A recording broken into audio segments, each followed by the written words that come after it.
কি যেন ওই মেয়ে দুইটার নাম, ছোঁয়া আর সারাহ।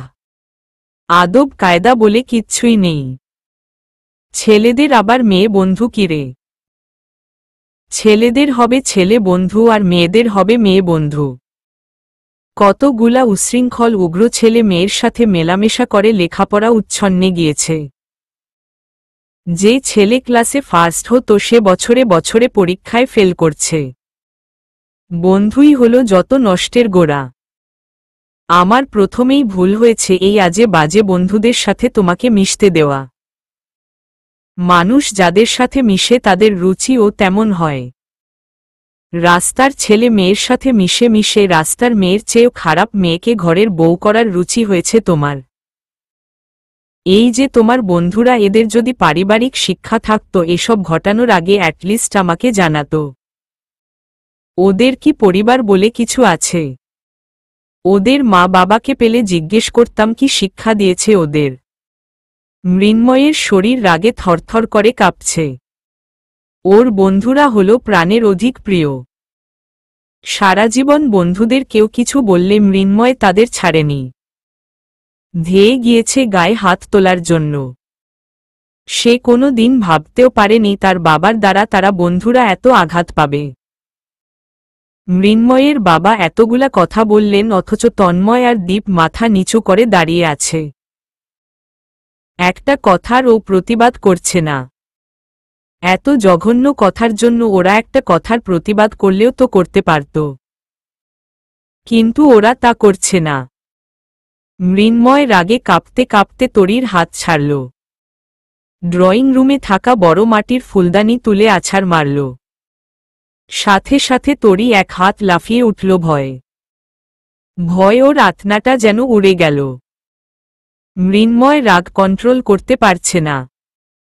সে রাগে দুচিন্তায় কপালে 2 আঙুল ঠেকাল।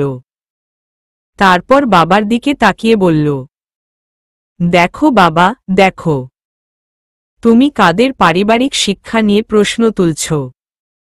আজ যদি তোমার জায়গা অন্য কেউ থাকত না ওরা ঠিকই প্রতিবাদ করত। ওরা চুপ আছে দেখে কি ভাবছ ওরা ভীতু? তোমার ভয়ে চুপ আছে। তুমি আমার বাবা। সারা জীবন ওরা তোমাকে বাবার মতো জেনে এসছে। ওরা তোমাকে ভালোবাসে আর সম্মান করে তাই চুপ আছে। সবচেয়ে বড় কথা তুমি আমার বাবা, শুধুমাত্র এই সম্পর্কের জন্য ওরা চুপ আছে। তোমাকে কিছু বললে আমি কষ্ট পাব, আমাকে ওরা ভালোবাসে বলে চুপ আছে। আজ তুমি যাদের এত আজেবাজে কথা বলছ না ওরা আমার বন্ধু না, শুধু আমার ভাই। আজ আমি বেঁচে আছি ওদের জন্য। বাবারা নাকি সন্তানের হৃদয়ের অনুভূতি বোঝে। তুমি কি আমার অনুভূতি বুঝেছিলে বাবা? তুমি রাতের পর রাত নিশ্চিন্তে ঘুমিয়েছ। আমি মানসিক যন্ত্রণায় ছটফট করে কতবার ছাদ থেকে সুইসাইড করতে গিয়েছি সে আমি ছাড়া আর কেউ জানে না। আমার সাথে ওরাও সারারাত না ঘুমিয়ে আমাকে সময় দিয়েছে। বাবা হিসাবে এই দায়িত্বটা তোমার নেওয়া উচিত ছিল না। তুমি তোমার জেদ নিয়ে পড়েছিলে। আমার বন্ধুদের নিয়ে একটা খারাপ কথাও তুমি বলবে না। এই পৃথিবীর শ্রেষ্ঠ বন্ধুমহল হলো আমার। তন্ময় এতক্ষণ চুপ থেকে মৃন্ময়ের ওপর চেতে গিয়ে বলল, একদম চুপ মৃন্ময়। আঙ্কেল এর কাছে ক্ষমা চা। আঙ্কেল তোকে জন্ম দিয়েছে, তোকে বড় করেছে, মানুষ করেছে। তোর বিয়ে নিয়ে তার অনেক স্বপ্ন ছিল, সেটা পূর্ণ হয়নি। কষ্ট পেয়েছেন, তাই চেতে গিয়েছেন। কিন্তু তুই কেন রিয়েক্ট করছিস? আমরা তো কিছু মনে করিনি। এই দীপ, তুই কিছু মনে করেছিস? দীপের মুখ পুড়ে আছে। সে একটা ভারী নিঃশ্বাস ছেড়ে বলল, হুম। তন্ময় আবার ও বলল, আঙ্কেল আমাদের মাফ করে দিন। এছাড়া আমাদের কিছুই করার ছিল না। মৃন্ময়ের বাবার মাথা কাজ করছে না। সে রাগে কি বলতে কি বলছে নিজেও জানে না। রাগান্বিত হয়ে তন্ময়ের নমনীয়তার বিপরীতে গিয়ে বলল, এই বের হও, এখনই আমার বাসা থেকে বের হও। সাথে ওই বস্তির মেয়েকে নিয়ে যাও। আমার বাসার ত্রিসীমানায় যেন তোমাদের না দেখি। মৃন্ময় দাঁতে দাঁত চেপে বলল, আম্মু বাবাকে নিষেধ করো কিন্তু। নিষেধ করো এখনই। আমি কিন্তু সবকিছু শেষ করে দিব। মৃন্ময়ের বাবার জেদ যেন আরো বাড়ছে। রাগে জেদে কাঁপতে কাঁপতে বললেন, এই ছেলেগুলোর জন্য আমার ওপরে কথা বলছ? আমার চেয়ে ওরাই তোমার কাছে বড় হয়েছে। ওকে ফাইন, তুমি চয়েস করো তুমি কার সাথে থাকবে, আমি নাকি তোমার বন্ধুরা? মৃন্ময় তার বাবার এমন প্রশ্নে আশ্চর্য হয়ে বলল, এসব কি বলছো বাবা? তুমি তো তুমি। তোমার সাথে কি পৃথিবীর কারো তুলনা আছে? এখানে তুমি নিজেকে অপশন হিসাবে দেখছো কেন? আমার কথার উত্তর দাও মৃন্ময়। তোমার কাকে লাগবে, আমি নাকি ওদের? আমার সবাইকে লাগবে বাবা।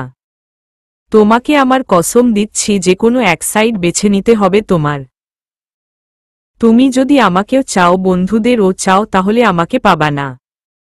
এ বাড়িতে তোমার জায়গা হবে না। এখন তুমি ভেবে নাও কাকে লাগবে তোমার। মৃন্ময় তার বাবার এমন রূপ আগে পড়ে কখনো দেখে।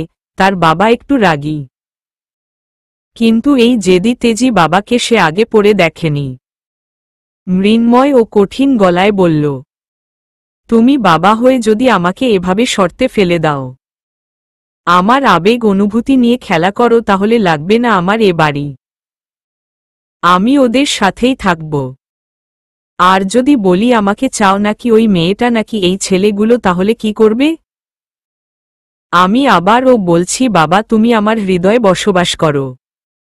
অকারণ নিজেকে অপশন বানাচ্ছ। তুমি যদি নিজেকে অপশন বানাতে পারো, আমিও বলতে পারি আমার ওদের লাগবে, তোমাকে নয়। তুমি যদি জিদ ধরে থাকতে পারো, আমাকে না বোঝো, আমিও তোমাকে ছাড়া থাকতে পারব। মৃন্ময়ের বাবা আবারও বললেন, যদি ওই মেয়েটা আর এই ছেলেগুলোর মাঝে কাউকে পছন্দ করতে বলা হয়, কি করবে তুমি? এই পৃথিবীতে যে আমাকে এমন শর্ত আর অপশনে ফেলবে তাকেই ছেড়ে দিব। ওদের মাঝে যে এমন করবে তাকে ছেড়ে দিব, কারণ আমার সবাইকে লাগবে। বাহ, তোমার সবাইকে লাগবে, শুধু আমাকে লাগবে না। তোমাকে শেষ সুযোগ দিচ্ছি মৃন্ময়, ওই মেয়েটাকে যেখান থেকে এনেছ সেখানে ছেড়ে আসো। আর এই ছেলেগুলোর সাথে মেশা বন্ধ করো, তাহলে এ বাড়ির দরজা খোলা থাকবে তোমার জন্য। মৃন্ময় এর ধৈর্যর বাঁধ ভেঙে গেল। সে চিৎকার দিয়ে বলে উঠল, বাহ, অসাধারণ! তুমি পারবে আম্মুকে ছেড়ে দিতে? তুমি যদি আম্মুকে ছেড়ে দিতে পারো, আমিও ভেবে দেখব আমার ওয়াইফকে ছাড়ব কিনা। সরি, ভেবে দেখব মানে? প্রশ্নই আসে না আমার ওয়াইফকে ছেড়ে দেওয়ার। তুমি স্বামী হিসাবে অমানুষ হতেই পারো, তাই বলে কি আমিও অমানুষ হব? তার মানে তুমি এই অসভ্য মেয়ে আর ছেলেগুলোকে ছাড়বে না? প্রশ্নই আসে না। মৃন্ময়ের বাবা বেশ কড়াভাবে বললেন, তোমাকে যে মানুষ করেছি তার মূল্য কি কিছুই না? হ্যাঁ, তার মূল্য আছে। আমিও আমার সন্তান মানুষ করে শোধ করে দিব। তন্ময় বলল, আঙ্কেল, আমরা চলে যাচ্ছি। আপনি প্লিজ তরি আর মৃন্ময়কে মেনে নিন। বলেই তন্ময় আর দীপ হাঁটা দিল। মৃন্ময় বলল, দাঁড়া তন্ময়, আমিও যাব।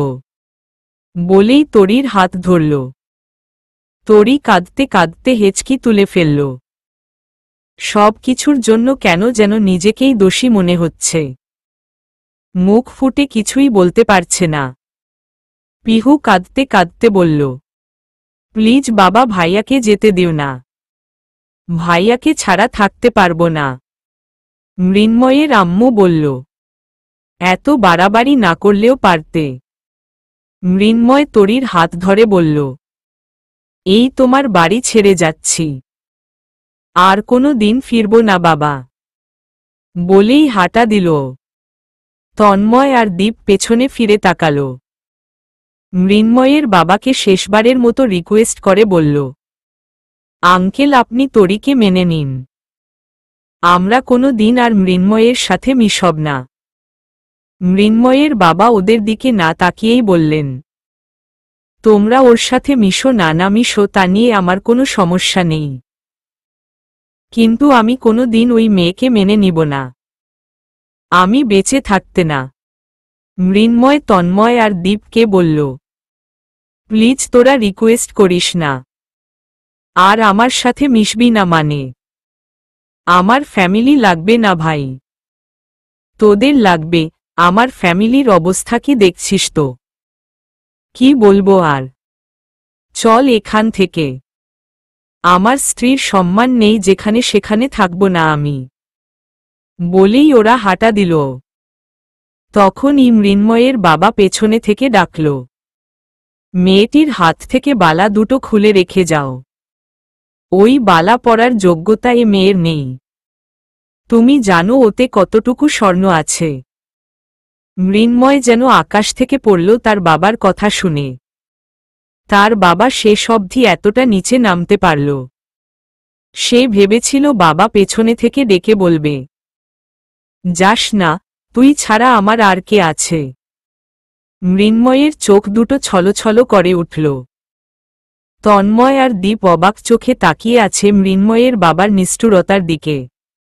মৃন্ময় তার মায়ের দিকে তাকিয়ে আছে। তার মা জোর করে হলেও তার বাবাকে আটকায় কিনা, কিন্তু না, তার মা আজ চুপ হয়ে আছে। কোথাও যেন সে নেই এমন হয়ে আছে। মৃন্ময় তার মায়ের দিকে ছলছল চোখে তাকিয়ে মৃদু হাসল। তরির হাত দুটো ধরল। তরির কান্নামিশ্রিত চোখের দিকে তাকিয়ে বলল, এর চেয়েও ভারী স্বর্ণের গহনা তোমাকে আমি বানিয়ে দিব, আই প্রমিজ। মন খারাপ করো না। বলেই মৃন্ময় তরির হাত থেকে বালা দুটো খুলল। বালা দুটো খোলার সময় মৃন্ময়ের হৃদয়টা জলে পুড়ে জর্জরিত হয়ে যাচ্ছে। তরি ফুপিয়ে কাঁদছে। আজ তার জন্য মৃন্ময়ের জীবনটা এলোমেলো হয়ে যাচ্ছে। সব কিছুর জন্য সে দায়ী।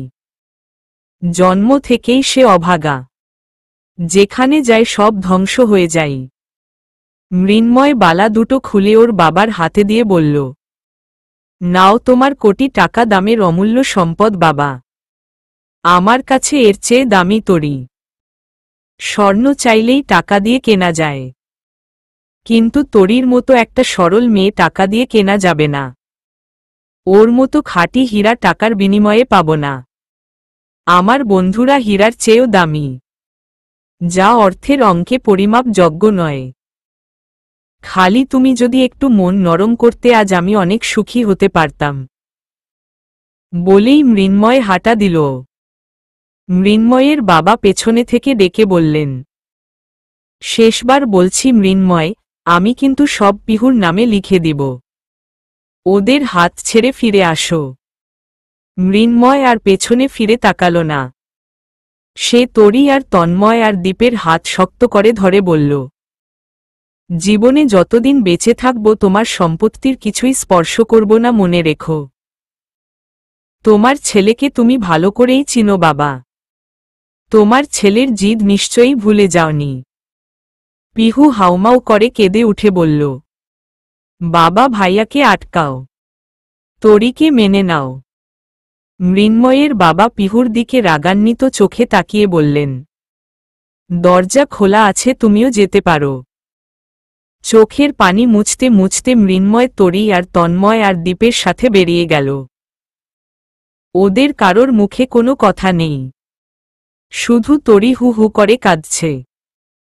তন্ময়ের দীপের ভেতরটা যন্ত্রণায় পড়ছে। ওদের মাঝে সবচেয়ে খামখেয়ালি ছিল মৃন্ময়, যার মাঝে কখনো ম্যাচুরিটি ছিল না। বিশ্রী গালি ব্যবহার করত, সিগারেট খাওয়া আগে শিখেছিল, ইচ্ছামতো বাইক নিয়ে ঘুরে বেরিয়েছে। বড়লোক বাবার কত আদরের ছেলে, অথচ সে আজ বন্ধুদের জন্য বাবাকে ছাড়তে দুবার ভাবেনি। এই পৃথিবীতে এমনও বন্ধু আছে যে কিনা শুধুমাত্র বন্ধুদের জন্য মা বাবার বিপক্ষে যেতে পারে। মৃন্ময় আজ প্রমাণ করল রতের সম্পর্ক না থাকলেও আত্মার সম্পর্ক মানুষকে কঠিন এক ভালোবাসার বাঁধনে অটুট করে রাখতে জানে। মৃন্ময় বন্ধুত্বের এক দৃষ্টান্তমূলক উদাহরণ। মাঝে মাঝে জীবন আমাদের পরীক্ষায় ফেলে দেয়। সেই পরীক্ষায় না পড়লে বোঝা যায় না কে আপন কে পর। তরি হু হু করে কাঁদছে আর ভাবছে তার এই পোড়া কপালে এত ভালোবাসা লেখা ছিল। কেউ তাকে এত ভালোবাসতেও পারে। সে কি জানতো কোনো দিন কেউ তাকে এতটা ভালোবাসবে? কেউ তাকে ভালোবাসে বাড়ি অবধি ছাড়বে? এই ছেড়ে যাওয়ার যুগে নিঃস্বার্থভাবে একটা চাল চুলোহীন মেয়েকে শুধুমাত্র ভালোবাসার জন্য শক্তভাবে হাত ধরেছে মৃন্ময়ে। চারদিকে এত এত স্বার্থপর মানুষের ভিড়ে মৃন্ময়ে ভালোবাসা আর বন্ধুত্বের দৃষ্টান্তমূলক উদাহরণ। তখন সন্ধ্যা ঘুরে গিয়েছে। দীপ ভাবল পরিস্থিতি ঘুরিয়ে দিতে হবে। এভাবে চলতে দেওয়া যাবে না।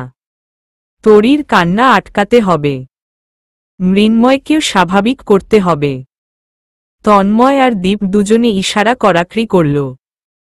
তন্ময় বলল, আমি বলে দিলাম 1 মাস হবে না আঙ্কেল আমাকে ফোন দিয়ে বলবে, বাবা আমার ভুল হয়ে গিয়েছে। আমি যা করেছি রাগে। আমি তো তোমাদের বাবা, আমাকে তোমরা মাফ করে দাও। ওদের ফিরিয়ে নিয়ে আসো। দীপ বলল, তখন ধুমধাম করে আবার ওদের বিয়ে হবে। সেই বিয়েতে আমি নাচম। মাই নেম ইজ শিলা। শিলা কি জাওয়ানি। আই অ্যাম দো হট। এতটুকু গাইতেই তন্ময় বলল, তুই ক্যাটরিনা কাইফকে নিয়ে আসিস সাথে। দীপ বলল, গাইস। মৃন্ময় আর তরির বাসর সজ্জা কিন্তু যেখানে সেখানে হবে না। আমরা আজ রাতেই যাব কক্স বা কুয়াকাটা। সেখানেই একটা দারুণ হোটেলে ওদের বাসর হবে। মৃন্ময় বলল, খরচ কে দিবে? দীপ বলল, রোশান সিদ্দিকী আর ছোঁয়া। শালার এই জমিদার ছোঁয়াটার সাথে যোগাযোগ না থাকাতে অনেক লস হচ্ছে। শালির বাপের যে কত টাকা হিসাবে আসে না। মৃন্ময় বলল, ছোঁয়ার বাপের যা আছে আমার বাপের তার 100 ভাগের 1 ভাগও নেই। দেখিস না ছোঁয়ার চলাফেরা কেমন। ওর বাপের মতো যদি আমার বাপের থাকতো কি করত আল্লাহ ভালো জানেন। ছোঁয়ার কথা উঠতেই তন্ময়ের মুখ কালো হয়ে গেল। গত 15 দিনে ছোঁয়ার কোনো খোঁজ নেই। কোথায় হারিয়ে গেল ও? এত এত কথার ভিড়ে তরির কান্না থামছে না। মৃন্ময় তরিকে বলল, তুমি কি তোমার বাবার জন্য কাঁদছ? তোমার বাবার জন্য পরাণ পড়ছে? তরি মাথা নাড়িয়ে বলল, না। মৃন্ময় বলল, আর যদি কাঁদো আমি ভেবে নিব তোমার বাবার জন্য কাঁদছ। তুমি চাইলে এখনই দিয়ে আসব। দেখো আমার চোখে পানি নেই, আমি কিন্তু কাঁদছি না। আমার বাবার জন্য পরাণ ও পড়ছে না। তরি ছোট হলেও জানে মৃন্ময়ের কষ্ট হচ্ছে। সেই কষ্ট সে লুকিয়ে রেখেছে। দ্বীপের সদ্য হওয়া সেই প্রেমিকাকে একটা মেসেজ করা হয়নি দীর্ঘক্ষণ। সে হয়তো ফোন হাতে মেসেজের অপেক্ষায় আছে। অনলাইন যেতেই দেখল ছোঁয়াকে আজ দীর্ঘদিন পরে অ্যাক্টিভ দেখাচ্ছে। দীপ লাফিয়ে উঠে বলল, এ তন্ময়, ছোঁয়া অ্যাক্টিভ। মৃন্ময় বলল, ফোন লাগা। দীপ বলল, টেক্সট দিচ্ছি, ওয়েট। দীপ ছোঁয়াকে ওর বিকাশ নাম্বার পাঠিয়ে দিয়ে বলল, এতদিন হারিয়ে গেছিলি, তার শাস্তি হলো আমার বিকাশে টাকা পাঠা 50,000। মৃন্ময় বিয়ে করেছে, ওর হানিমুন ট্রিট তুই দিবি। ওর বাবা বিয়ে মেনে নেয়নি। ওর মন খারাপ। মন ভালো করতে ট্যুরে নিয়ে বাসর করাবো। তুই আমাদের সাথে যোগাযোগ না রেখে যে শাস্তি দিয়েছিস, যে টেনশন দিয়েছিস, তার জন্য হানিমুনের খরচ তুই দিবি। আর আগামীকাল যদি তোকে কুয়াকাটা না দেখি, খোদার কসম ছোঁয়া নামটা ভুলে যাব। আর হ্যাঁ, মৃন্ময়ের বউয়ের জন্য গিফট হিসাবে 2টা বালা আনিস। ছোঁয়া মেসেজ সিন করল। মেসেজে একটা ওয়াও রিয়েক্ট দিল। মৃন্ময় বিয়ে করেছে। আমাদের মৃন্ময়। ছোঁয়ার মনে হাজারটা প্রশ্ন। কিভাবে বিয়ে হলো? ও মেসেজের রিপ্লাই দিল। আগামীকাল কুয়াকাটা দেখা হচ্ছে। দীপ লাফিয়ে উঠল। আরে ছোঁয়া আসবে কাল। সারাহকে ফোন লাগা তন্ময়ে। তন্ময়ের হৃদয় কোথা থেকে যেন একটা শীতল বাতাস প্রবাহিত হচ্ছে। ওরা ঘণ্টা খানিকের মাঝে হোটেল বুকিং দিল। নিজের 2-4টা টি শার্ট আর প্যান্ট নিল মেস থেকে। একটা রেস্টুরেন্ট থেকে খাওয়া দাওয়া করে রাত 10টার বাসে উঠে রওনা দিল কুয়াকাটার উদ্দেশ্য। তখন রাত 10টা বাজে। রোশান সিদ্দিকী সারাহকে পড়তে বসিয়েছেন। অ্যাকাউন্টিংয়ের ম্যাথ করাচ্ছেন সারাহকে।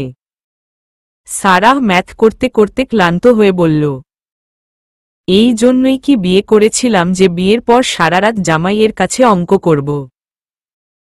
রোশান সিদ্দিকী চশমাটা ঠিক করে বললেন, কেন, কোথায় অসুবিধা হচ্ছে তোমার? আপনার মতো একজন বুড়ো লোকের সাথে বিয়ে হওয়ার পর থেকে আমার জীবনে কি অসুবিধার শেষ আছে? জীবন আমার শেষ।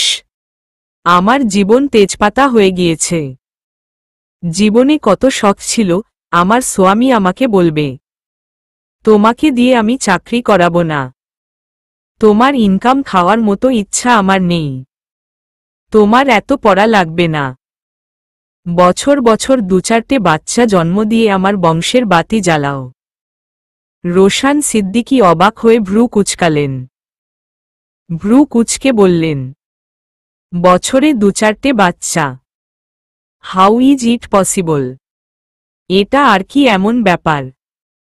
আমি প্রতি বছর 2-4টে বাচ্চার জন্ম দিতে পারব, যদি আপনি পারেন। আপনার পারার ওপর নির্ভর করছে। রোশান সিদ্দিকী থমথমে মুখে সারার দিকে তাকিয়ে বললেন, হ্যাঁ, 2-4টা বাচ্চা জন্ম দিয়ে আমাকে উদ্ধার করবে তুমি? ননসেন্স। এসব বাজে কথা কোথায় পাও? কে শেখায় তোমাকে? আমাকে গালি দিলেন কেন? রোশান সিদ্দিকী চরম অবাক হয়ে প্রশ্ন করলেন। হাও? সারাহ মুখ বাঁকিয়ে বলল, মনে মনে বিশ্রী গালি এসছে আপনার। দিতে পারেন নাই দেখে ননসেন্স বলেছেন। ইংলিশে বলেছেন তাও। দেখেছেন আমি ধরে ফেলেছি। আমার ট্যালেন্ট নিয়ে আপনার ধারণা নেই। দেখেছেন কতটা ট্যালেন্টেড মেয়ে আপনি বিয়ে করেছেন। আপনার মনের কথা আমি বুঝে ফেলেছি। এত অ্যাডভান্স ভাবনা কিভাবে আসে মাথায়? মাথায় এসব না ঢুকিয়ে ম্যাথ ঢুকালেও তো পারো। সারাহ বই বন্ধ করে বলল, আপনার সাথে বিয়ে হয়ে আমার জীবনের সব প্রতিভা ধ্বংস। আমি আমার প্রতিভা কাজে লাগাতে পারছি না। আজ আমি আমার প্রতিভা কাজে লাগিয়ে দেশ 10-এর মুখ উজ্জ্বল করতে পারতাম। দেশের জন্য আমি হতাম একটি স্বর্ণমুখ। রোশান সিদ্দিকী বেশ কৌতূহলী হয়ে জানতে চাইলেন, আচ্ছা, কি প্রতিভা ছিল? বলো শুনি। ঝগড়া করা। কলেজে স্কুলে আমার সাথে ঝগড়া করে কেউ কোনো দিন পেরে ওঠেনি। ক্লাসমেটরা ঝগড়ায় পেরে না উঠলে আমাকে ডেকে নিয়ে যেত। আমি গিয়ে সেই ঝগড়ায় অ্যাটেন্ড করে ফার্স্ট হতাম। এই নিয়ে আমার বেশ সুনাম ছিল। ঝগড়ায় একটা পয়েন্ট ভুলে গেলে যার সাথে ঝগড়া লাগতো তাকে আবার মনে করিয়ে দিতাম। আপনি আমাকে দিশার সাথে ঝগড়া করতে না দিয়ে প্রতিভার মহৎ বিকাশ ঘটাতে দিচ্ছেন না। আপনার জন্য আমার সুবিশাল প্রতিভা ভেতরে আটকে আছে। রোশান সিদ্দিকী চশমার ফ্রেম ধরে একটু নাড়াচাড়া করে খুব হয়ে ভাবছে, ঝগড়া ও বুঝি কারো মহৎ প্রতিভা হয়। সে গম্ভীর চোখে সাহার দিকে তাকিয়ে চোয়াল শক্ত করে বলল, যাও ঝগড়া করে দেশের মুখের সাথে আমার মুখ ও উজ্জ্বল করে এসো। ভোর 5টা বাজে। কুয়াকাটার সমুদ্র সৈকতে দাঁড়িয়ে আছে তন্ময়, মৃন্ময়, দীপ সাথে তরি। ওরা অপেক্ষা করছে সূর্যোদয়ের জন্য। একমাত্র কুয়াকাটা সমুদ্র সৈকতেই সূর্যকন্যার উদয় দেখা যায়। গতকালের সমস্ত বিষাদ ওরা ভুলে যেতে চায়। বিশাল সমুদ্রে দোকগুলো বিসর্জন দিতে চায়। সমুদ্রের বিশালতার দিকে তাকিয়ে সৃষ্টিকর্তার সুন্দর সৃষ্টিকে অনুভব করতে চায়। যার সৃষ্টি এত সুন্দর, নিঃসন্দেহে তার চিন্তাভাবনা পরিকল্পনার চেয়ে উত্তম চিন্তাভাবনা পরিকল্পনা আর কিছুতে হতে পারে না। তাই তিনি যা করেছেন তার পেছনে উত্তম কিছু নিহিত আছে। ওরা অপলক তাকিয়ে আছে সমুদ্রের দিকে। ভোরের সমুদ্র শান্ত শিষ্ট, নিশ্চুপ কিশোরীর মতো আছে। বহু মানুষ ভিড় জমিয়েছে সূর্য দেখার জন্য। কেউ কেউ সমুদ্রে পা ভেজাচ্ছে। প্রতিটা মানুষের মনে কত উচ্ছ্বাস। এখানে যারাই আসে শত বিষাদ যেন সমুদ্রের বুকে এলে ফুল হয়ে যায়। দীপ মৃন্ময়কে খোঁচা মেরে বলল, তোর ফিলিংস কি? বউ নিয়ে প্রথম সূর্যোদয় দেখার ফিলিংস তো অন্যরকম হওয়ার কথা। দেখেছিস আমরা বন্ধু হিসাবে কত ওয়াও জাতি। তোকে নববধূ সহ সূর্যোদয় দেখাতে নিয়ে এসছি। মৃন্ময় দীপকে একটা লাথি মেরে বলল, আমার এখন সূর্যোদয় দেখার ফিলিংস হচ্ছে না। দীপ ভ্রু জোড়া উঁচিয়ে বলল, তাহলে কি ফিলিংস হচ্ছে? মৃন্ময় দাঁত কিরমির করতে করতে বলল, শালা আমার, এখনো বউকে একটা কিসও করতে পারি নাই। জাস্ট একটা কিস তাও পারি নাই। কত সাধনার বউডারে একটু জড়াইয়া ও ধরতে পারি নাই। তোদের মতো বন্ধু জাতি থাকার চেয়ে না থাকা বহুগুণ উত্তম। যে বন্ধু জাতি আমারে এখনো বউয়ের সাথে ফুলসজ্জার ব্যবস্থা করে দিতে পারেনি, সেই বন্ধু জাতিকে ধিক্কার জানাই। দীপ চোখ উল্টে তাকিয়ে বলল, হালা লুইচ্চা কাহিনী তাইলে এইটা? আচ্ছা, বলবি তো, আর তর সহ্য হচ্ছে না। মৃন্ময় বলল, তুই হইলে তো গাড়িতেই লুচ্চামি শুরু করতি। আমার মতো ভদ্রপোলা এখনো এ দেশে জীবিত আছে, তাই এ দেশ এখনো রসাতলে যায়নি। যা দ্রুত বাসর ঘর সাজানোর ব্যবস্থা কর। দীপ মৃন্ময়কে জ্বালাতে বলল, রাত আসতে এখনো অনেক দেরি। রাত আসুক তারপর পাবি।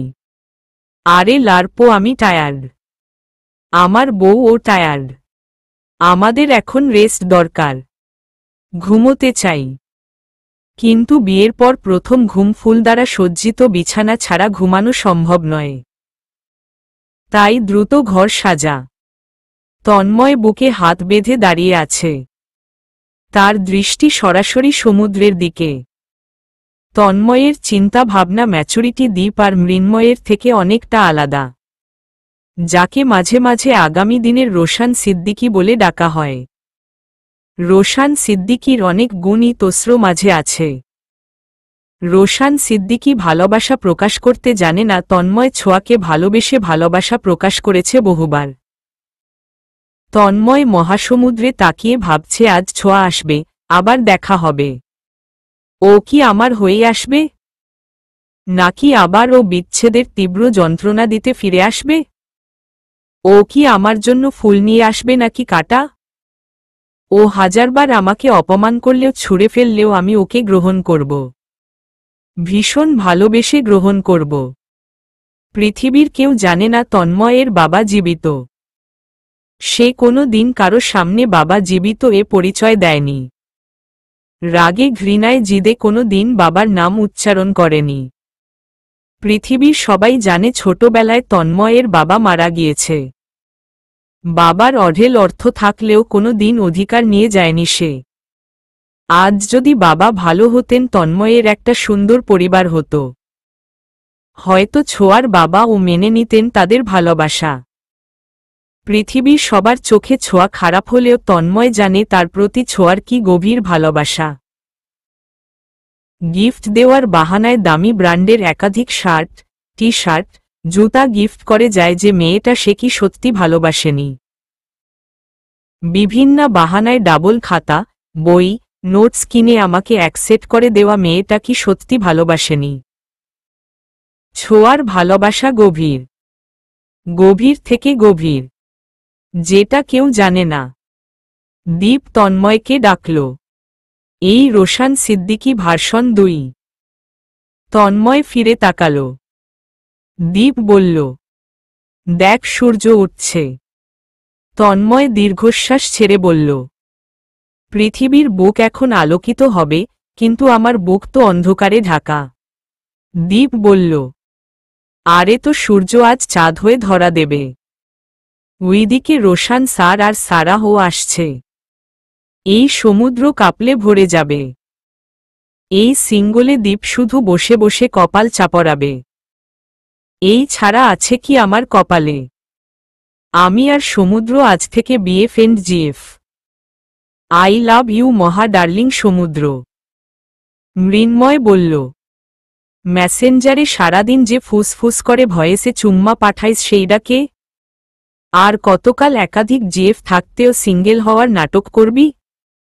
শালা জিএফ এইটাও টিকবে না। দীপের ফোনের স্ক্রিনে দারুণ সুন্দরী একটি মেয়ের ছবি। দীপ মোবাইলের স্ক্রিনে থাকা মেয়েটিকে টানা কয়েকটা চুমু দিয়ে বলল, এইটা আমার পরী। এইটারে হারালে প্রাণ দিব অকালে। তন্ময় বলল, ফেসবুকে কাউকে এভাবে বিশ্বাস করা উচিত নয়। কোনো ছেলেও তো হতে পারে। দীপ বলল, না, আমি ওর কণ্ঠও শুনেছি। মৃন্ময় বলল, তাও যাচাই করে নিস। তন্ময় বলল, আজকাল মানুষ কণ্ঠও এডিট করতে পারে। অনলাইন জগৎ বড়ই অদ্ভুত। কাউকে বিলিভ করিস না। দিন গড়িয়ে সন্ধ্যা, সন্ধ্যা গড়িয়ে রাত 10টা। যে কোনো কারণে রোশান সিদ্দিকী আসতে পারবে না। তাই ছোঁয়া আর সারাহ একসাথেই আসছে। ওরা রাতের মাঝেই চলে আসবে। দূরে থেকেও কিভাবে যেন ওরা বেলি ফুল দিয়ে বাসর ঘর সাজিয়েছে লোক ভাড়া করে। সাথে দীপ আর তন্ময় ছিল। তখন রাত 10টা 10। দীপ আর তন্ময় দাঁড়িয়ে আছে রুমের দরজায়। দীপের দাবি টাকা না দিয়ে বাসর ঘরে প্রবেশ করতে পারবি না। তন্ময় বলল, ঝামেলা না বাড়িয়ে দাবি দেওয়া যা আছে মিটিয়ে বাসর ঘরে প্রবেশ কর। আফটার অল তোরই লেট হচ্ছে। মৃন্ময় বলল, তোরা কি আমার ভাবি না শালি যে টাকা দিব? ধান্দা বাদ দিয়ে ভালোই ভালোই দরজা খোল। দীপ বলল, আয় তোর ভাবির দায়িত্ব পালন করছি। বলেই দীপ মৃন্ময়ের কানে কানে বলল, প্রথম রাতে গল্প করতে হয় শুধু, বুঝেছ দেবরজি? তন্ময় হো হো করে হেসে উঠল। তরি ও হেসে উঠল। মৃন্ময় বলল, 2টা টাকার জন্য এত কাহিনী? ধর লা টাকা। বলেই 2 টাকার নোট দিল। দীপ টাকার দিকে তাকিয়ে হা করে থেকে বলল, ভিক্ষা। ততক্ষণে মৃন্ময় দীপের হাত থেকে চাবি কেড়ে নিয়ে দরজা খুলে বলল, গুড নাইট। দীপ বলল, বউ নিবি না? মৃন্ময় বলল, আবার জিগায়। বলেই তরিকে কোলে তুলে নিয়ে গান গাইতে গাইতে ঘরে ঢুকল। আজকে আমার বাসর রে। মৃন্ময় তরিকে কোলে নিয়ে ফুল বিছানো ফ্লোর দিয়ে হেঁটে রুমের মধ্য প্রবেশ করল। তরি মৃন্ময়ের গলা জড়িয়ে ধরে রেখেছে যদি পড়ে যায় সেই ভয়। মৃন্ময়ের গলা জড়িয়ে ধরে তরি লজ্জায় যেন মরি মরি অবস্থা। লজ্জায় তরির নাক লাল হয়ে গিয়েছে। মুখ তুলে তাকাতে পারছে না। ইশকি ভীষণ লজ্জা। প্রতিটা মেয়ের জীবনে বোধহয় এই ভয়ঙ্কর লজ্জার রাতের চেয়ে আর কোনো ভয়ঙ্কর লজ্জার রাত নেই। এই ভয়ঙ্কর লজ্জার রাত বোধহয় প্রতিটা মেয়েকেই ফেস করতে হয়। বাসরসজ্জা এই নামটার সাথেই বোধহয় মেয়েদের লজ্জার দারুণ এক সংযোগ রয়েছে। তরি মুখটা মৃন্ময়ের বুকে গুজে রেখেছে। তাকে কেউ পাথর ছুঁড়লেও মুখ তুলবে না। এমনভাবে মুখ গুজে রেখেছে মৃন্ময়ের বুকের ভেতর ঢুকে যেতে পারলে সেখানেই হয়তো ঢুকে যেত। মৃন্ময় তরির লজ্জা টের পাচ্ছে। সে দারুণভাবে তরির লজ্জা উপভোগ করছে।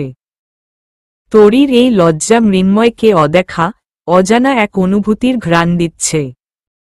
ঘরে ঢুকতেই মৃন্ময় বন্ধুদের মাঝে হাসি ঠাট্টা করা সেই রূপ থেকে বেরিয়ে শান্তশিষ্ট এক রূপে এলো। কিছুক্ষণ আগের মৃন্ময় আর এ মৃন্ময়ের মাঝে অনেক তফাৎ। মৃন্ময় তরীকে বিছানার ওপর বসিয়ে ঘরের দরজা লক করে দিল। তরী বিছানার চাদর খামচে ধরে বসে আছে নিচু দিকে তাকিয়ে। তার দৃষ্টি তার পায়ের দিকে। কিছুতেই দৃষ্টি তুলছে না। মৃন্ময় সিটকিনি লাগিয়ে ধীর পায়ে হেঁটে হেঁটে বিছানায় গিয়ে বসল। মৃন্ময় বিছানায় বসতেই তরীর বুকের ভেতর ধুক করে কেঁপে উঠল, কি ভয়ানক লজ্জা! সমস্ত শরীর কাঁপতে শুরু করেছে। মৃন্ময় তরীর আপাদ মস্তক তাকিয়ে দেখছে। মৃন্ময়ের চোখে আফিমের মতো নেশা। সে নেশাতুর চোখে চেয়ে আছে তরীর দিকে। আহামরি সাজগোজ নেই তরীর, কেবল একটি লাল বেনারসিতে চোখ ফেরানো দেয়। কি আশ্চর্য! সৃষ্টিকর্তা সব সৌন্দর্য নিংড়ে তরীর মাঝেই কি দিয়ে দিয়েছেন। মৃন্ময় একটা শুকনো কাশি দিয়ে বলল, মায়াবিনী, আপনার স্বামী আপনার সামনে বসে আছে। নিচে নয়, চোখে তুলে সামনে তাকান। তরী লজ্জায় চোখ দুটো আরো গভীরভাবে নিচের দিকে নিক্ষেপ করল। দৃষ্টি একদম নিচে। বিছানার চাদর আরো হরে খামচে ধরল তরী। মৃন্ময় আবার ও শুকনো কাশি দিয়ে বলল, নিচে কি আছে? আমার কিন্তু খুব হিংসে হচ্ছে। তোমার দুচোখ যা দেখবে মোহনীয় দৃষ্টিতে সৃষ্টিকর্তা যেন আমাকে তাই বানিয়ে দেন। সারাক্ষণ তোমার চোখের তারায় আমি ভাসতে চাই মায়াবিনী। তরী এবার আরো লজ্জা পেল। মৃন্ময় সেই লজ্জাকে আরো খানিকটা বাড়িয়ে দিতে তরীর দুই হাতের ওপর নিজের দুই হাত রাখল। মৃন্ময়ের হাতের স্পর্শ পেতেই তরী আতকে উঠল। কাঁপুনি দিয়ে উঠল সমস্ত শরীর। আত্মা কেঁপে উঠল ভয়াবহভাবে। তরী হাত সরিয়ে নিতে গেলেই মৃন্ময় তরীর হাত বিছানার সাথে চেপে ধরল। জিভ দিয়ে নিজের ঠোঁট ভিজিয়ে নিয়ে নিজেও খানিকটা লাজুক কণ্ঠে বলল, এত লজ্জা পাচ্ছ কেন মায়াবিনী? তাকাও আমার দিকে। তাকিয়ে দেখো একবার আমার দিকে। আমি তৃষ্ণার্ত চাতকের ন্যায় অপেক্ষায় আছি তোমার জন্য। বাসর ঘরে স্বামীর মুখে রোমান্টিক কথা তরী আরো ভীষণ লজ্জা দিল। তবে লজ্জায় তার ভালো লাগছে।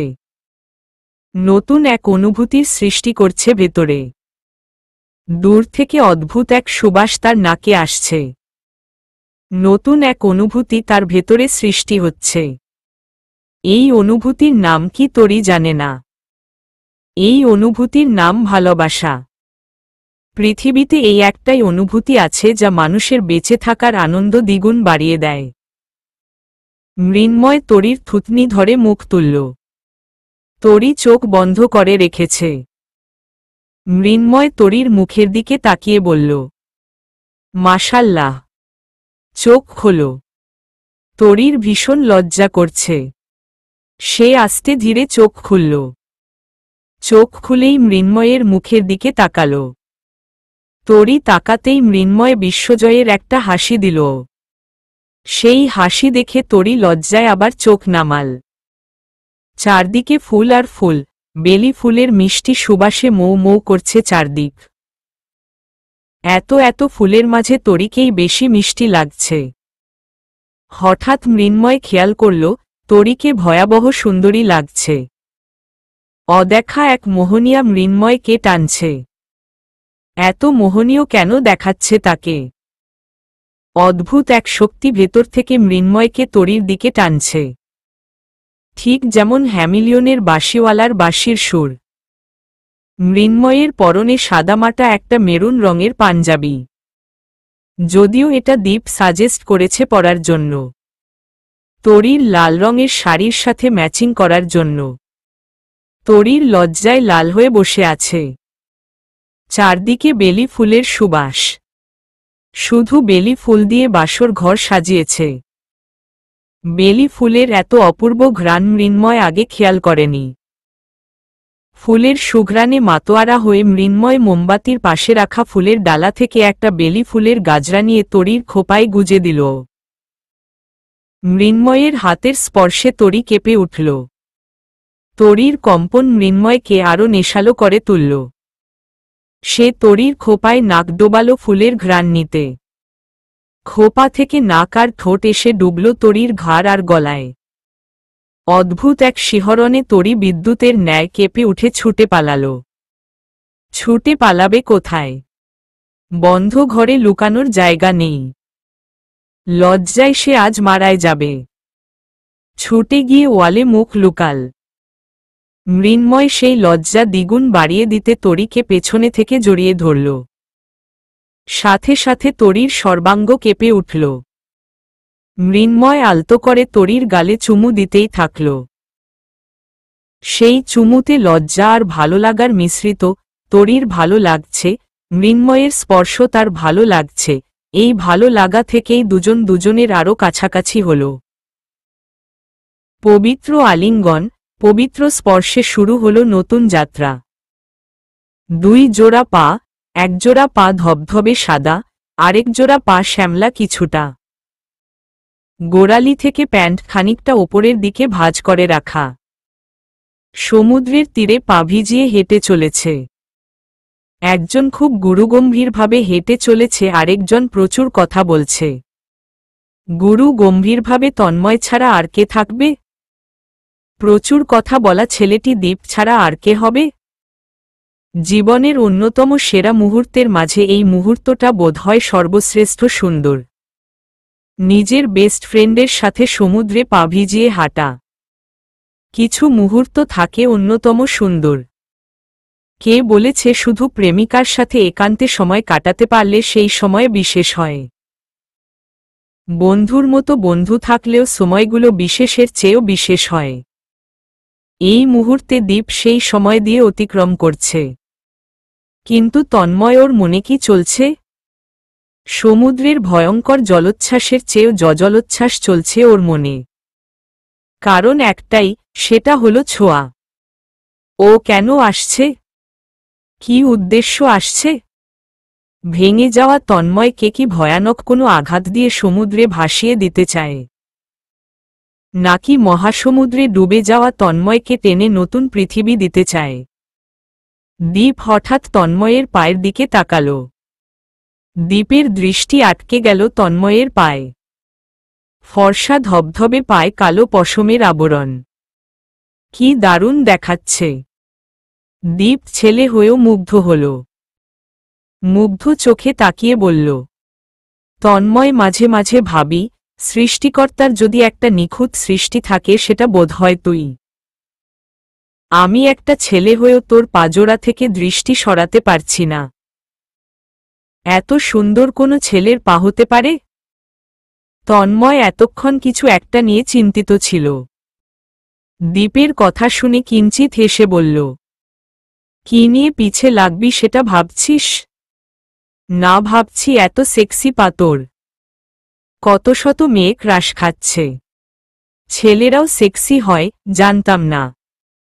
জানিয়ে বড় উপকার করলেন। দীপ তন্ময়ের ঘাড়ে হাত দিয়ে বলল, দাঁড়া হালার পো মৃন্ময় রে কল লাগায়। বলেই মৃন্ময়কে কল করল দীপ। তখন রাত 12টা বাজে। দীপ বারবার ভিডিও কল দিচ্ছে মৃন্ময়কে। মৃন্ময় নেটে নেই। দীপ চোখ বড় বড় করে তাকিয়ে বলল, কি রে ভাই, মৃন্ময় নেট অফ করে রেখেছে কেন? তন্ময় সমুদ্রের পাড়ে হাঁটতে হাঁটতে গুরুগম্ভীর কণ্ঠে বলল, বুঝিস না কেন? ফিড আর খাস। দীপ খুব হাহুতাশ করে বলল, মৃন্ময় আজ বাসর করতেছে। সিরিয়াসলি ভাই, মৃন্ময় আজ বাসর করতেছে আর আমি সমুদ্রের পাড়ে হাঁটতেছি।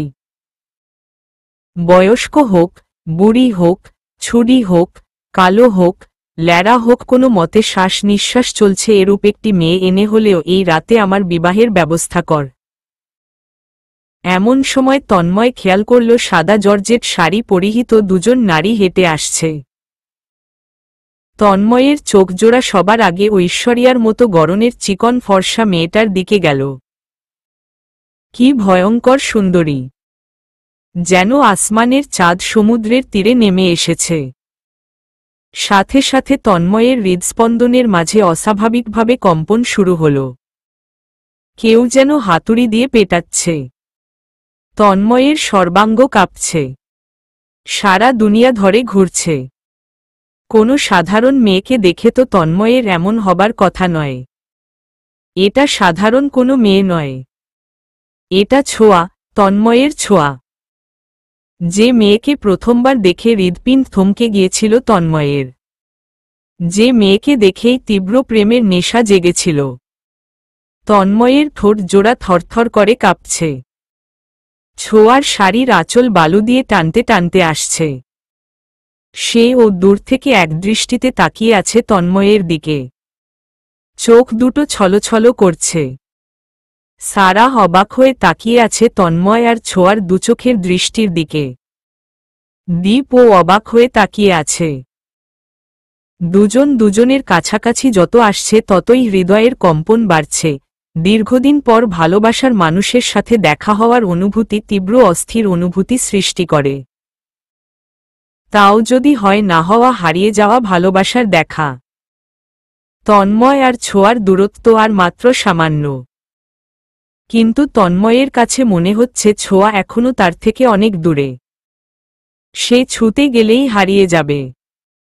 কি অদ্ভুতভাবে হৃদয় আর শরীর কাঁপছে। এই কম্পনের নাম তন্ময়ের জানা নেই। ছোঁয়ারও একই অনুভূতি। সারা জীবন ভীষণ ভালোবাসা মানুষটার থেকে নিজের অনুভূতি লুকিয়ে রেখে ভয়াবহ যন্ত্রণা ভোগ করছে।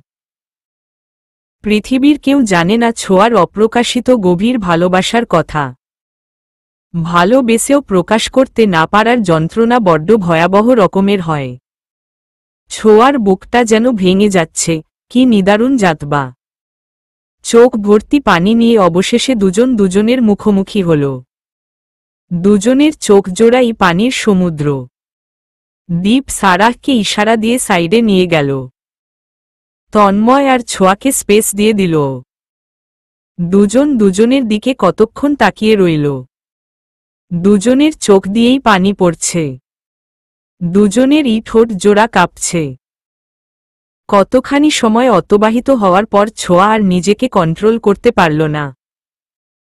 নিজের সমস্ত আবেগ ভেতর থেকে বের করল। সে বিদ্যুৎ গতিতে তন্ময়কে জড়িয়ে ধরে হাউমাউ করে কেঁদে উঠল। কি ভয়ানক সেই কান্না। তন্ময় ছেলেটাকে বুঝি এবার ছোঁয়া মেরে ফেলার ধান্দা করেছে। এমনিতেই ছোঁয়া সামনে এলে তন্ময়ের সব এলোমেলো হয়ে যায়। এইভাবে জড়িয়ে ধরে কাঁদলে তন্ময়ের হার্ট অ্যাটাক হয়ে যাবে। তন্ময় অবাক হল, ভীষণ অবাক হল। যে ছোঁয়া তার থেকে 1000 মাইল দূরে থাকতে চায় সে কিনা তাকে জড়িয়ে ধরেছে। তন্ময় আর কিছু ভাবল না। ছোঁয়া এসছে, তাকে জড়িয়ে ধরেছে এক জীবনে, এটাই তার সবচেয়ে বড় পূর্ণতা। তন্ময় নিজের সবটা উজাড় করে ছোঁয়াকে জড়িয়ে ধরে ছোঁয়ার কপালে চুমু দিল। ছোঁয়া হাউমাউ করে কাঁদতে কাঁদতে বলল, তন্ময়, আমার তন্ময়, কেন আমার ভাগ্যতে, আমার কপালে বড় করে তোর নাম লেখা নেই? কেন বারবার তোর আমার মাঝে অনেক বড় দেওয়াল আসে? সেই দেয়াল টপকে আমি কেন তোর কাছে যেতে পারি না? কেন এত বড় শাস্তি পাচ্ছি আজ আমি?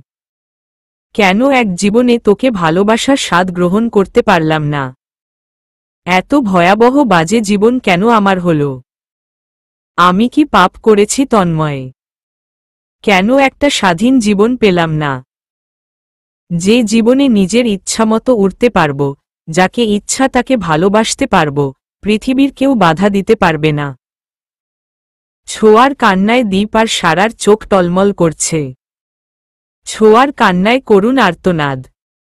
ওর যে ভেতর থেকে হৃদয় চৌচির হয়ে যাচ্ছে, যন্ত্রণায় কাতর হয়ে কাঁদছে, সেটা ওর হাউমাউ কান্না দেখে বোঝা যাচ্ছে। ব্যথিত হৃদয়ের হাহাকার দেখছে সারাহ আর দীপ। কিন্তু আশ্চর্য, ছোঁয়া এত কাঁদছে কেন? ও তো তন্ময়কে একটু ওর সমস্যার কথা বুঝিয়ে বললেই তন্ময় বুঝবে। বোকা মেয়েটা কি জানে না, তন্ময় ওকে একটুও ভুল বোঝেনি। তন্ময়ের বিশ্বাসের একটুও নড়চড় হয়নি। তন্ময় জানে ছোঁয়া 1000 বছর দূরে থাকলেও তার ভালোবাসা থেকে দূরে থাকতে পারবে না। ছোঁয়া আবার ও বেসামালভাবে কাঁদতে কাঁদতে বলল, তন্ময় আমার ভীষণ কষ্ট হচ্ছে তন্ময়। আমি বোধহয় কষ্ট পেতে পেতে মরা যাব। আমার বুকের ভেতর দারুণ যন্ত্রণা তন্ময়। অসহনীয় যন্ত্রণায় পড়ছে। কত রাত ঘুমোতে পারিনি, খেতে পারিনি, পৃথিবীর আলো বাতাসে বের হইনি। একটা দম বন্ধ যন্ত্রণায় মরে যাচ্ছি। এ কিসের শাস্তি পাচ্ছি আমি? কেন পাচ্ছি তন্ময়? এই শাস্তির শেষ কোথায়? ছোঁয়াকে বেসামালভাবে কাঁদতে দেখে তন্ময় নিজেকে সামলে নিয়ে ব্যথিত কণ্ঠে জিজ্ঞেস করল, কিসের শাস্তি? ছোঁয়া কাঁদতে কাঁদতে যন্ত্রণাকাতর কণ্ঠে বলল, তোকে ভালোবাসার শাস্তি। তোকে ভালোবেসে প্রতিটা মুহূর্ত আমি ভয়ানক যন্ত্রণা পাচ্ছি। তাহলে আজ কেন এসছিস? আমাকে ভালোবাসা যদি শাস্তির হয় তাহলে দূরেই চলে যেতি। আমি আর পারিনি নিজেকে দূরে সরিয়ে রাখতে। তালাবদ্ধ আমাকে আমি মুক্ত করে দিয়েছি। তন্ময় চোখ দিয়ে দুফোঁটা পানি ছেড়ে দিয়ে প্রশ্ন করল, আবার কখন হারিয়ে যাবি? ছোঁয়া তন্ময়ের বুক থেকে মাথা তুলল। কাঁদতে কাঁদতে লাল হওয়া চোখ দুটো মেলে তন্ময়কে বলল, নিজের বাবাকে ছেড়ে চলে এসছি। প্লিজ আমাকে ফিরিয়ে দিস না তন্ময়। আমি সব ছেড়ে তোর কাছে চলে এসছি। তন্ময় চোখ দুটো বড় বড় করে ছোঁয়ার দিকে তাকিয়ে রইল। ভীষণ অবাক করা কণ্ঠে বলল, তুই এটা কি করেছিস ছোঁয়া? ভেবে করেছিস? তন্ময়ের কণ্ঠস্বর শুনে মনে হল সে ছোঁয়ার এভাবে আসাতে খুশি নয়। ছোঁয়া যন্ত্রণা ভরা চোখ দুটো নিয়ে তন্ময়ের দিকে তাকিয়ে আছে। তন্ময় কি তাকে ফিরিয়ে দিবে? তন্ময়ের কথা শুনে ছোঁয়া তন্ময়কে ছেড়ে দিল। বুকের ভেতরটা অজানা এক ভয় বাড়ি মেরে উঠল। তার তন্ময় তো এমন প্রশ্ন করতে পারে না। ছোঁয়ার ছেড়ে দেওয়া দেখেই তন্ময় বুঝতে পারল ছোঁয়া নির্ঘাত তাকে ভুল বুঝেছে। ভুল না বুঝলে এভাবে ছেড়ে দিত না। ছোঁয়ার চোখ মুখ অস্বাভাবিক হয়ে গিয়েছে। তন্ময় ছোঁয়ার দুই বাহুতে হাত রাখল। খুব মোলায়েম কণ্ঠে জিজ্ঞেস করল, ধরার আগেই ছেড়ে দিল কেন বেবি? তন্ময়ের মুখে তুমি সম্বোধনটা অদেখা এক মোহনীয়া সুঘ্রাণের মতো লাগে ছোঁয়ার কানে। নিমিষেই অশান্ত হৃদয়টা শীতল হয়ে গেল। ছোঁয়া কিছু বলার আগেই তন্ময় বলল, আমি তো বহুবার তোমাকে বলেছি চলে আসো আমার কাছে। তুমি তো আসতে চাওনি। কারণ তোমার বাবা তোমাকে অনেক ভালোবাসে। সেই ভালোবাসা উপেক্ষা করে আমার কাছে এসেছো মানে আমাকে তুমি তোমার বাবার ভালোবাসার সমপরিমাণ বা তার চেয়েও বেশি ভালোবেসে ফেলেছ। আমি জানতে চাইছি তুমি তো তোমার বাবাকে প্রচণ্ড রকমের ভালোবাসো, তাকে ছাড়া থাকতে পারো না। তাকে ছেড়ে এসছো ভেবে এসছো। কষ্ট হবে না? ছোঁয়া আবার কাঁদল। কেঁদে বলল, তোকে ছাড়া যে কষ্ট পাচ্ছি তার চেয়ে অনেক কম কষ্ট হবে আমার। আমার পৃথিবীর কাউকে লাগবে না তন্ময়। শুধু তোকে লাগবে। আমাকে কি এখন ফিরিয়ে দিবি? তন্ময় বিশাল সমুদ্রের দিকে তাকিয়ে বলল, যাকে পেতে রোজ সৃষ্টিকর্তার কাছে প্রার্থনা করছি তাকে ফিরিয়ে দিই কিভাবে? দ্বীপ পেছনে থেকে বলে উঠল, উহু আর যেন জড়িয়ে ধরিস না। আমি ভীষণ লজ্জা পেয়েছি একটু আগে। এইভাবে পাবলিক প্লেসে জড়িয়ে ধরে আমার মতো সিঙ্গেলকে বিবাহের উস্কানি দিচ্ছিস তোরা। ছোঁয়া এইবার লজ্জা পেল। আসলেই তো সে দ্বীপ আর সারার সামনে তন্ময়কে জড়িয়ে ধরার মতো লজ্জাজনক কাজ করেছে। ছোঁয়া চোখের পানি মুছল। সারা আর দ্বীপের দিকে এগিয়ে গিয়ে বলল, আমাকে কেউ মিস করিসনি জানি। সবাই আমাকে ভুলে গিয়েছে। দ্বীপ বলল, তোরে সমুদ্রে ডুবিয়ে মারব এইবার। সমস্যা কি তোর? আমাদের এতগুলা মানুষরে অশান্তিতে রেখে কই পালাইছিলি? আবার মরতে ফিরে আসছিস কেন? এমনে তোর চিন্তায় বাঁচি না, তাতে তোর শোকে কাতর শহরের নতুন দেবদাস তন্ময় আহমেদ। ওদিকে মৃন্ময় বারেবার মরতে যাচ্ছে। এই দুইটা প্রেমে স্যাকাখোরকে আমি একা সামলাইতে গিয়ে যে প্যারা খাইছি তাতে নিজের প্রেমের শখ মিটে গিয়েছে। খুব কষ্টে ফেসবুকে একটা প্রেমিকা জুটিয়েছিলাম, তা তোদের চক্করে ব্রেকআপ হবে।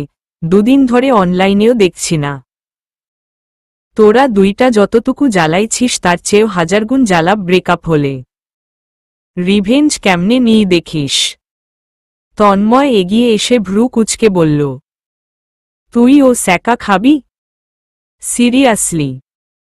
দীপ তন্ময়ের কথা শুনে অবাক করা কণ্ঠে বলল, হোয়াট ডু ইউ মিন ভাই? আমিও স্যাকা খাবো, এ কোনো ধরনের কথা? আমার মতো একজন রিয়েল লাভারকে এভাবে চরম অপমান করা হচ্ছে কেন? ইচ্ছা করতেছে সমুদ্রে ঝাঁপ দিই একটা। ছোঁয়া বলল, দে তাইলে। কার জন্য অপেক্ষা করছিস? আমি 10 গুনতেছি, তুই ঝাঁপ দে। দীপ বলল, এভাবে দেশের একজন নিরীহ সিটিজেনকে সুইসাইডের জন্য অনুপ্রেরণিত করার জন্য তোদের নামে মামলা দিব আমি। কঠিন মামলা।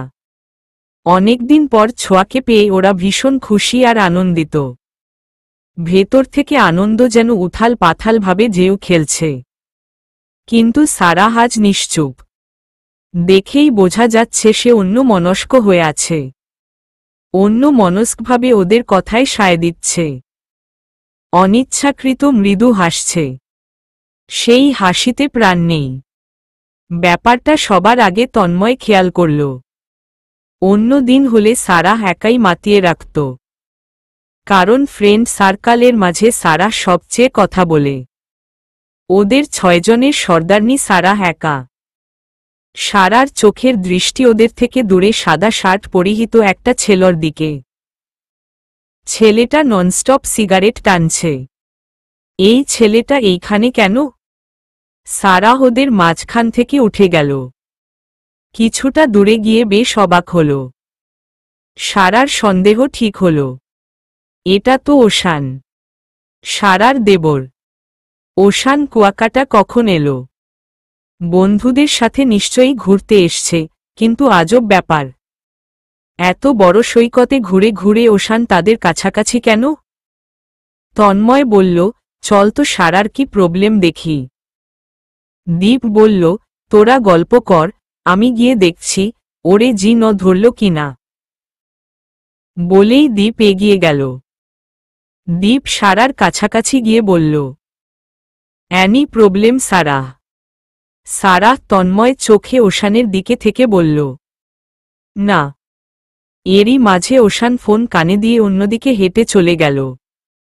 দীপ খেয়াল করল সারা ওই ছেলেটার দিকে তাকিয়ে আছে। দীপ প্রশ্ন করল, ছেলেটা কে? চিনিস তুই? সারার সাথে সাথে ফোন বের করে বলল, ওয়েট। ফোনে রোশান সিদ্দিকীর নাম্বার ডায়াল করতে করতেই রোশান সিদ্দিকীর ফোন এলো। সারা একটু সাইডে গিয়ে ফোন রিসিভ করে বলল। সারা উত্তেজিত গলায় বলল, জানেন, আমি আপনাকেই ফোন দিচ্ছিলাম। কেবলই ফোন হাতে নিয়েছিলাম আপনাকে ফোন দেওয়ার জন্য। এর মাঝেই আপনি ফোন দিয়েছেন। রোশান সিদ্দিকী বরাবরের ন্যায় গম্ভীর কণ্ঠে বলল, এত রাতে তুমি একা একা কার সাথে আছো বিচে? সারা খুব এক্সাইটেড কণ্ঠে বলল, আমি একা নই, সাথে দীপ, তন্ময় আর ছোঁয়া আছে। এখন কে আছে পাশে? দীপ আছে। রোশান সিদ্দিকী দাঁত কিরমির করে বললেন, what time is it now Sara?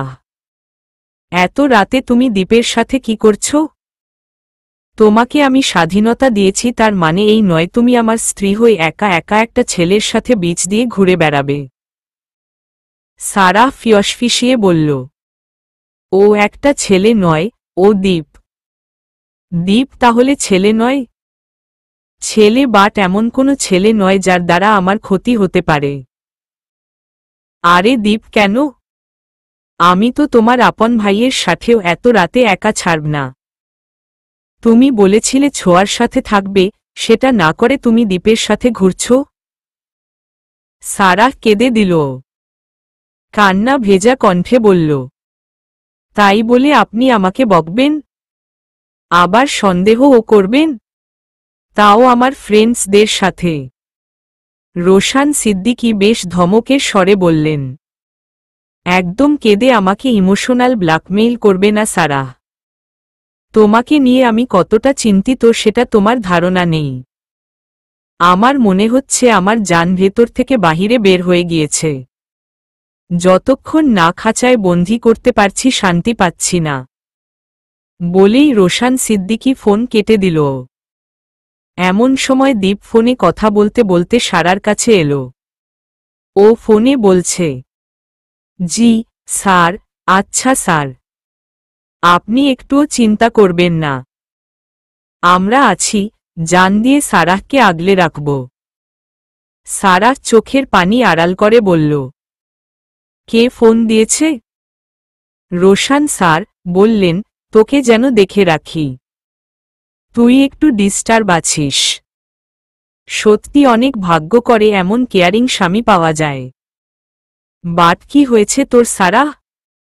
Roshan Siddiqui Tanmoy R ছোঁয়াকেও call দিয়েছিলেন। ওরাও সারার কাছে চলে এলো। সারাহ বালুতে রোশান সিদ্দিকীর নাম লিখতে লিখতে কল্পনায় চলে গেল। 16 ঘন্টা আগের কথা। তরির বাবা আর রোশান সিদ্দিকীর তরিকে নিয়ে কথা হচ্ছে। তরির বাবা জিজ্ঞেস করল, তরি কোথায়? রোশান সিদ্দিকী বলল, আমি নিজে দায়িত্ব নিয়ে বিয়ে দিয়ে দিয়েছি। তরির বাবা বলল, আমাকে জানাবেন না কোথায় বিয়ে দিয়েছেন? রোশান সিদ্দিকী বলল, মেয়ে আর জামাই হানিমুনে গিয়েছে, আপনার সামনে এসে হাজির হবে শীঘ্রই। আমি আশা করছি আপনার জামাই দেখে পছন্দ হবে। তরির বাবা বলল, সে বিশ্বাস আমার আছে। এরই মাঝে সারার ফোনে একটা কল আসে। দীর্ঘদিন পর সারার ফোনে ছোঁয়ার নাম্বার থেকে ফোন এসছে। সারার বুকের মাঝে খুব জোরে বাড়ি মেরে উঠল। এতদিন, এত কাল পরে ছোঁয়া ফোন দিয়েছে। সারাহ ঝড়ের গতিতে ফোন নিয়ে বেকনিতে ছুটে গেল। ফোন রিসিভ করেই উত্তেজিত কণ্ঠে বলল, ছোঁয়া কোথায় হারিয়ে গিয়েছিস তুই? ছোঁয়া দীর্ঘশ্বাস ছেড়ে বলল, জীবন আমাকে এক কঠিন পরীক্ষায় ফেলেছে সারাহ। গভীর সমুদ্রে হারিয়ে গিয়েছি আমি। নিঃশ্বাস নিতে পারতেছি না। তন্ময়ের অসুখ আমাকে ক্যান্সার ব্যাধির মতো যন্ত্রণা দিচ্ছে। সারাহ আবেগী কণ্ঠে কেঁদে দিয়ে বলল, কথা বলবো না তোর সাথে, মোটেও কথা বলতে চাই না। I hate you Chhoya. I know you love me. কিন্তু তুই তো ভালোবাসিস না। তুই জানিস না তোকে ছাড়া কত কষ্ট হয় আমার, কত যন্ত্রণা হয় আমার। আমার সুখ দুঃখের একমাত্র সাথী তুই। কিভাবে আমাকে ভুলে গেলি? ছোঁয়া ঘন ঘন দীর্ঘশ্বাস ছাড়ল। ব্যথিত কণ্ঠে বলল, একটা শেষ ইচ্ছা পূর্ণ করবি আমার? তোর কাছে আর কোনো দিন কিছু চাইব না আমি। প্লিজ সারাহ, আমি তোর পায়ে ধরি, নইলে আমি শেষ হয়ে যাব। আমি বাঁচব না। সারার বুকের মাঝে ছ্যাঁত করে উঠল। শেষ ইচ্ছা মানে? ছোঁয়া মরে যাবে মানে? সারাহ দ্রুত অস্থির কণ্ঠে বলে উঠল, কি ইচ্ছা বল আমাকে। তোর বেঁচে থাকার জন্য, ভালো থাকার জন্য আমি সব করতে পারি। বল কি করতে হবে?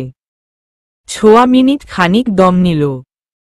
আবার ও দীর্ঘ নিঃশ্বাস ছেড়ে বলল, আমি তন্ময়কে দেখতে চাই। তন্ময়কে ছাড়া আমি বাঁচব না। আমি এখনই তন্ময়ের কাছে যেতে চাই। ওরা কুয়াকাটা গিয়েছে। এই রাতেই আমি যেতে চাই। প্লিজ তুই চল আমার সাথে। আমার হাতে বেশি টাইম নেই। আমার মানসিক কন্ডিশনও ভালো নয়। আমি একা যেতে পারবো না। প্লিজ চল আমার সাথে। এখনই যাওয়া সারার পক্ষে সম্ভব হবে কিনা সারা জানে না। ছোঁয়ার এই চাওয়া সারাহকে ভাবাল। সে চিন্তিত কণ্ঠে জানাল, এখনই? হ্যাঁ এখনই, প্লিজ সারাহ। সারাহ নিশ্চিত নয় সে যেতে পারবে কিনা, তাই নরম গলায় বলল, আচ্ছা আমি দেখছি। ফোন কাটা শেষ হলে সারাহ পেছনে ফিরতেই তাকিয়ে দেখল লিজা কালারের কলার দেওয়া গেঞ্জি, কালো ট্রাউজার পরে, ট্রাউজারের পকেটে হাত গুজে দাঁড়িয়ে আছে রোশান সিদ্দিকী। চোখে খয়েরি ফ্রেমের চশমা। সারাহ বেলকনির পর্দা সরিয়ে তার শ্যামসুন্দর পুরুষের দিকে তাকাল। চাহনিতে কেমন যেন অসহায়তা। রোশান সিদ্দিকীর বুকের মাঝে ছ্যাঁত করে উঠল। তার প্রিয়তমা স্ত্রীর মুখখানা মলিন কেন?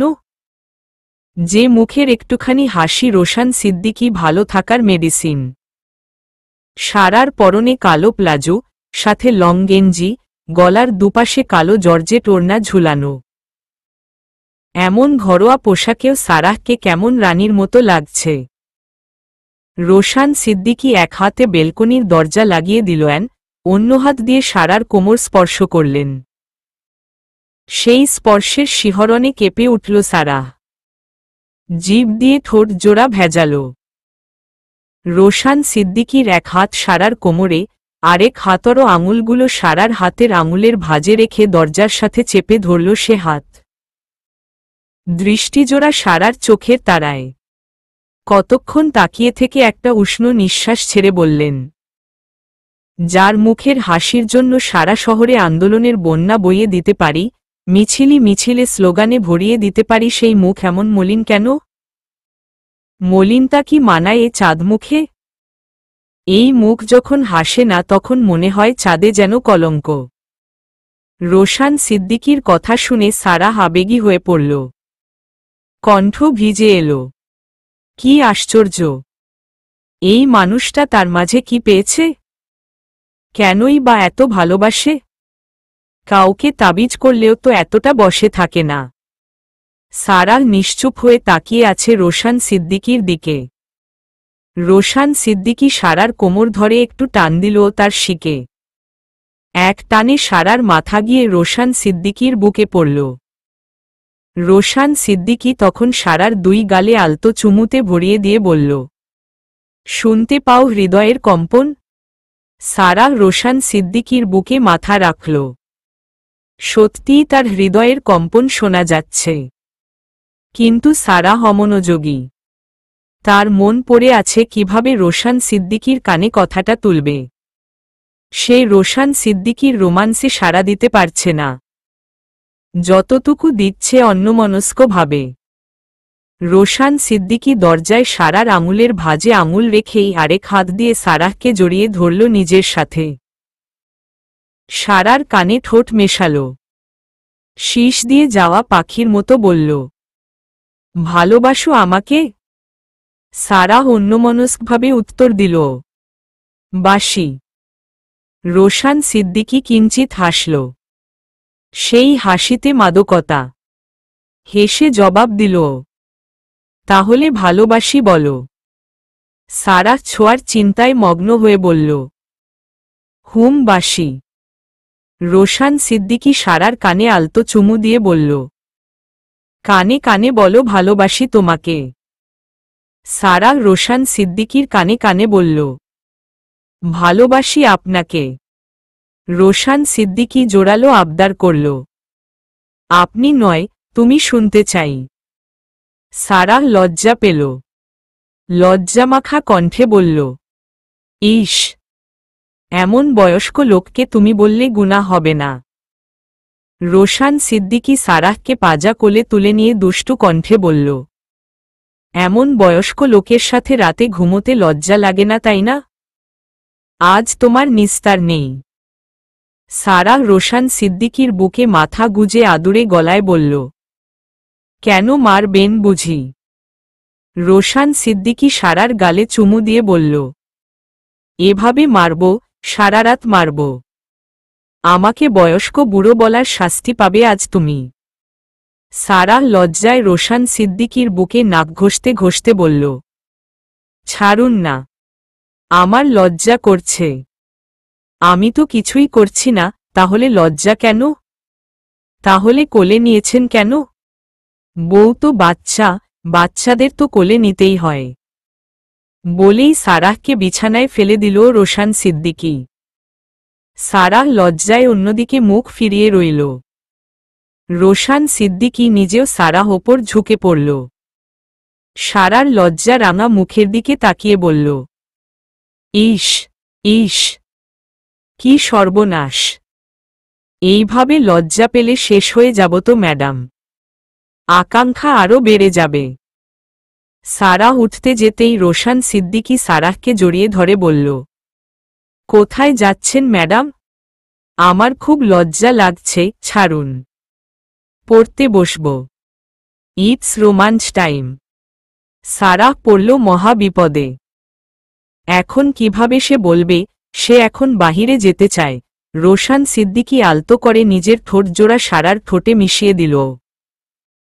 তখনই সারার ফোন বেজে উঠল।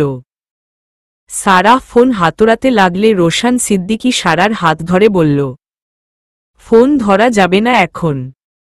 সারাহ মিহি কণ্ঠে বলল, কোনো ইমার্জেন্সি কল হতে পারে।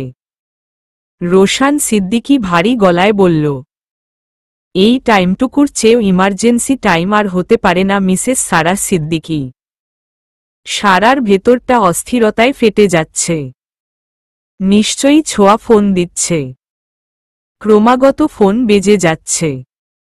সারাহ রোশান সিদ্দিকীকে জোরে ধাক্কা মেরে ফোন হাতে নিল। রোশান সিদ্দিকী বেশ খানিকটা অবাক হল। সারাহ এভাবে ধাক্কা মারল কেন? সে কৌতূহলী হয়ে প্রশ্ন করল, কার ফোন? সারাহ মিহি কণ্ঠে বলল, ছোঁয়া। রোশান সিদ্দিকী গম্ভীর কণ্ঠে বলল, তখন কথা শেষ করনি? সারাহ আমতা আমতা করে বলল, না। রোশান সিদ্দিকী আবার ও প্রশ্ন করল, কেন? আপনার সাথে আমার একটু কথা ছিল। রোশান সিদ্দিকী ভ্রু যুগল কুঁচকে বলল, হোয়াট? আপনি তো জানেনই ছোঁয়ার সাথে দীর্ঘদিন যোগাযোগ নেই। তন্ময় আর ওর একটা সম্পর্ক আছে। ও এখন ইমিডিয়েট কুয়াকাটা যেতে চাইছে। দীপ, তরি, তন্ময় ওখানেই আছে। ছোঁয়া যেতে চাইছে। রোশান সিদ্দিকী কপালের চামড়া টানটান করে বলল, তো এ নিয়ে তুমি চিন্তিত কেন? যেতে চাইছে যাক। আসলে ছোঁয়ার মানসিক অবস্থা ভালো নয়। ও আমাকে সাথে নিতে চাইছে। রোশান সিদ্দিকী হাত উল্টে ঘড়ি দেখে নিয়ে বলল, এখন? সময় দেখেছ? ছোঁয়া ওর গাড়ি নিয়ে যাবে। আমি কাল তোমাকে নিয়ে যাব। এভাবে এত রাতে তোমাকে আমি ছাড়ব না। সারাহ খুব অনুনয় করে বলল, আপনার কাছে আমি জীবনে কিছু চাইব না। প্লিজ, আমাকে আমার বন্ধুত্ব রক্ষা করতে দিন। নিষেধ তো করছি না। অচেনা জায়গা তোমাকে এত রাতে একা ছাড়ছি না। একা কোথায়? ওখানে দীপ, তন্ময়, মৃন্ময়, তরি সবাই আছে। রোশান সিদ্দিকী কপালে 2 আঙুল চালিয়ে বললেন, দীপ, তন্ময়, মৃন্ময় ওরাও ছেলে। আমি তোমার বেলায় কাউকে 100 ভাগ বিশ্বাস করতে পারব না। আমার বউকে আমি এভাবে ছাড়তে পারব না। চলবে?